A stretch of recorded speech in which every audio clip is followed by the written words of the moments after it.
હાવ નિમીન આવી રીતના થઈ ગયા છે. હાવ હુઈ ગયા છે. આ હામી પાળીએ એક બાકી એમને ટેકો દઈને ઊભા રહ્યા છે અને બાકી એક આખી આરડે ઊભી છે. આ બગલા આવી ગયા છે જીવડા ખાવા, કારણ કે હવે પડું નવરું થઈ ગયું અને આમાં છે ને ઘઉંમાં નીકળતા હતા એવા જીવડા જો બધા ભેગા કરી લીધા છે. આટલા દાંતડા હતા, આટલા દાંતડા એથી ઘઉંનું વાઢું તો બે દાંતડા બીજે પીડ્યા કેટલા છે, 5 દાંતડા છે. તારને જો દાણા છડવાની તૈયારી છે અને આમાં જે આપણે બે વાતો હાલે છે, આને પકવવી કે ન પકવવી એ રીતની છે વાત.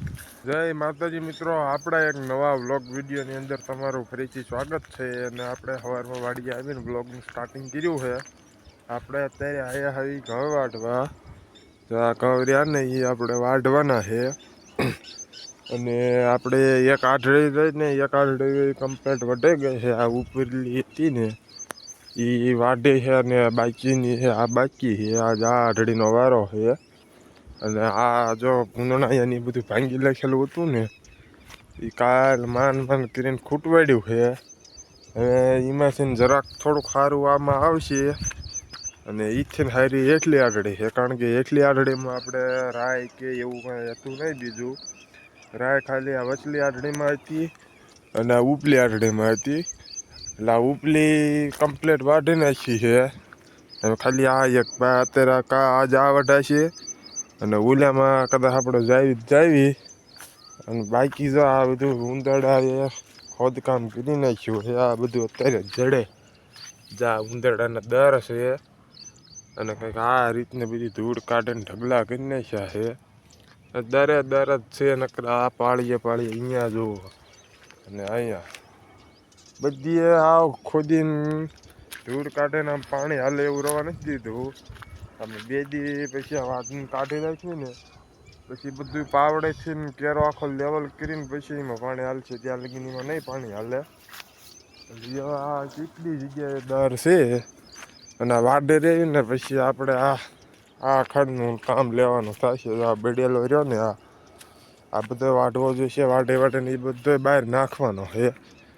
જો આ બીજું દર રહ્યા, જો અહીંયા 3 દર છે. 2 આ બાજુ છે, એક આ બાજુ છે અને એક આ બાજુ. 4 ને અહીંયા 5 ને 100 દર છે એક જગ્યાએ. અને આ ઢગલો તો જો નોખો થઈ જાય.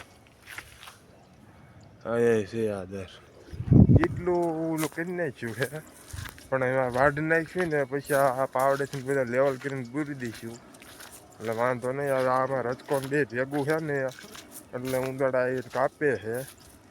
પેલા બધું વાઢીને પછી ક્યારે કમ્પ્લીટ કરશું. તારને જો દાણા છડવાની તૈયારી છે અને આમાં જે આપણે બે વાતો હાલે છે, આને પકવવી કે ન પકવવી એ રીતની છે વાત. તો આમ ડુંડા કમ્પ્લીટ આખામાં થઈ ગયા એટલે પકવી દેવાની ગણતરીમાં હતી. બાકી પછી જોવી આ ભૂંગણા જો રવા દે તો જે દાણા નથી સડ્યા ને તો કેટલા આવવા માંડ્યા છે. બાકી આ દાણા સડી જાય પછી તો આમાં શું ના રવા દે દાણા.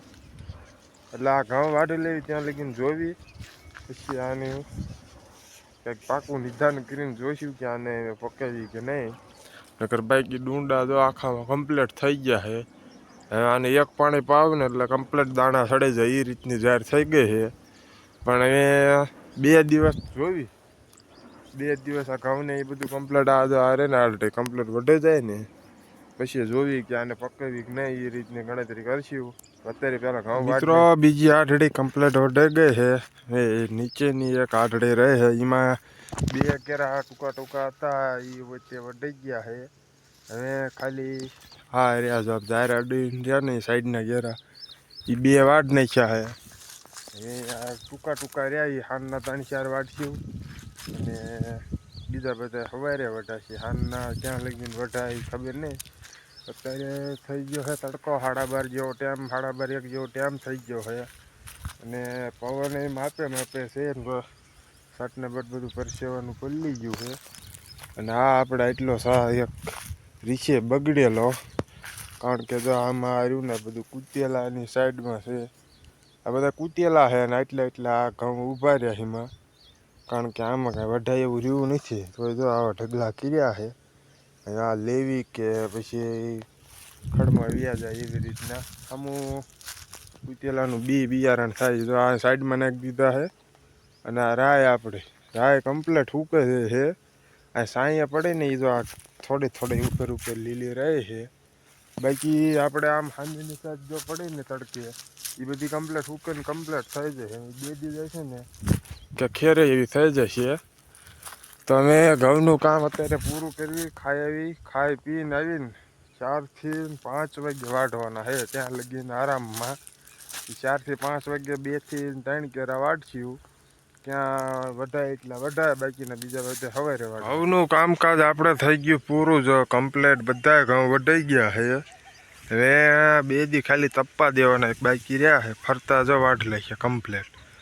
અને આ બગલા આવી ગયા છે જીવડા ખાવા, કારણ કે હવે પડું નવરું થઈ ગયું.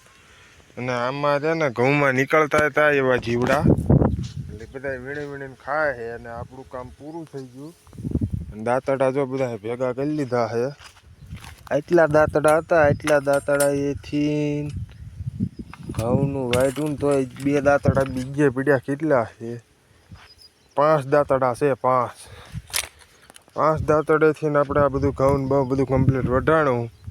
એમાં અડધા હાજા છે ને અડધા કમ્પ્લીટ વાઢે છે ને અડધા બૂંધા છે ને એવી રીતના છે. ઘઉંનું પૂરું થઈ ગયું. ખાલી આ ઝાર રહે ને ઝાર ફરતા વાળાની કમ્પ્લીટ બાંધવાનું એક બાકી રહ્યું છે.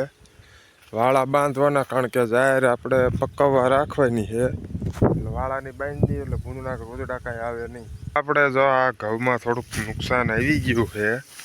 આ જો આપણે એક આડડી પાઈ દીધી હતી. જો આ છે ઘઉં કાકાના એના આ એક કેરા ઉપલી આડડી કમ્પ્લીટ પાઈ હતી, પણ પાઈને પવન આવ્યો ને ત્યાં બધા ઘઉં જો એક છાના આખા પાડી દીધા છે. આ લગીને હાવ નમી ગયા છે. બાકીના ઓલી સાઈડના રહ્યા ને એ ઘઉં નથી નીમ્યા. આ એક કેરાને કારણ કે પવન એટલામાં ઘોરવાણો, આ બાજુ ઘાસ છે અને આ ઘઉં અને આમ જાહેર છે. એટલે પવન એટલામાં ઓલો થાય ને એટલે જો આ હોરો કેરો પાડી દીધો છે. અને બાકી અહીંયા જો થોડાક પાડ્યા છે, એવા થોડા પાડી દીધા છે. અને ઘઉં મોટા થઈ ગયા હતા અને પાણી પાઈને પવન ને આજથી પવન આ પાછો 2 દિવસથી ઝાઝો પવન છે, એના લીધે આવી રીતના થઈ ગયું છે. અને આનું કાંઈ થાય એવું નથી. આવી રીતના રીછે પાકે એટલે આમને વાડ લેવાના. બાકી ઓલી નીચેની આરડે પછી નથી પાય. એ પવન ને એવું થયું ને એટલે એને એકને પાણી નથી પાયું. ઉપલી આરડે એક પાય છે, એ હવે આ પાકી જાય પછી વાઢવાના થાય. એટલે બાકીના પડે તો એ તો પાકું જ છે. હાવ નીમીને આવી રીતના થઈ ગયા છે. હાવ હુઈ ગયા છે. આ હામી પાળીએ એક બાકી એમને ટેકો દઈને ઊભા રહ્યા છે.